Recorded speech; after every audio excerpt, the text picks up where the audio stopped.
আমাদের ভবিষ্যৎ নেতা, ভবিষ্যৎ কান্ডারি, ভবিষ্যতের আমাদের প্রধানমন্ত্রী আজকে এখানে বসে আছেন। আমি তার দৃষ্টি আকর্ষণ করতে চাই। ডক্টর ফরিদ আমার অত্যন্ত ঘনিষ্ঠ একজন চিকিৎসক, আমার স্ত্রীর, এবং আমি তার কাছে অত্যন্ত ঋণী। ডক্টর সুমন, তারা আমার স্ত্রী চিকিৎসা অত্যন্ত আন্তরিকভাবে করেন।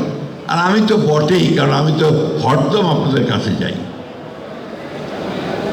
কিন্তু উনি আমাকে বলছিলেন যে উনি যে বিষয়টার উপর এখানে বিশেষজ্ঞ, বিলাত থেকে এসে এখানে উনি ক্যান্সারের ওপরে কাজগুলো করতে চান, সেই কাজগুলো করতে পারছেন না।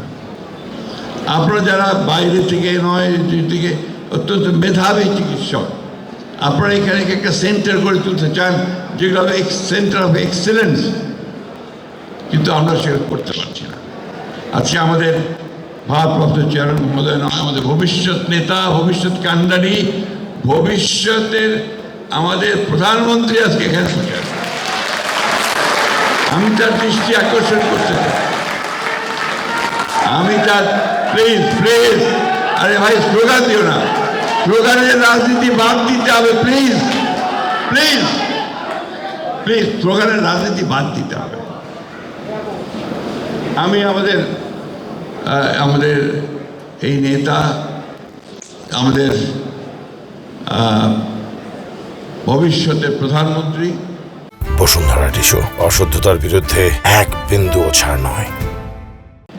তার দৃষ্টিতে এটা আনতে চাই। তার স্ত্রী একজন প্রখ্যাত চিকিৎসক,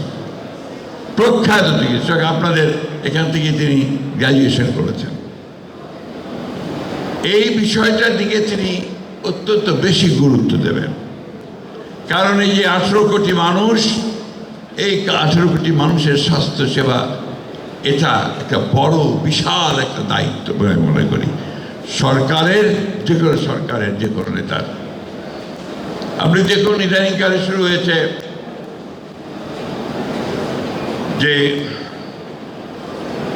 আপনার ঔষধ নীতি, বিশেষ করে আপনার যারা ওষুধ তৈরি করেন, ম্যানুফ্যাকচারার্স, তার দুদিন আগে আমার কাছে এসেছিল। দে আর ইন সিরিয়াস ক্রাইসিস, যে বর্তমান সরকারের যিনি সহকারী উপদেষ্টা আছেন চিকিৎসা স্বাস্থ্য মন্ত্রণালয়ের, তিনি এমন কতগুলো ব্যবস্থা আইন দিচ্ছেন যাতে করে ইন্ডাস্ট্রি বন্ধ হয়ে যাওয়ার উপক্রম হচ্ছে। এই যে বিষয়গুলো, এগুলো কিন্তু আমাদেরকে অ্যাড্রেস করতে হবে। আজকে যেখানে আমাদের ইন্ডাস্ট্রি, এই ইন্ডাস্ট্রিটা পৃথিবীর সঙ্গে আপনার কম্পিট করছিল, বাইরে এক্সপোর্ট করছিল, এখন তারা বলছে যে আমাদেরকে ফ্যাক্টরি বন্ধ করে দিতে হবে।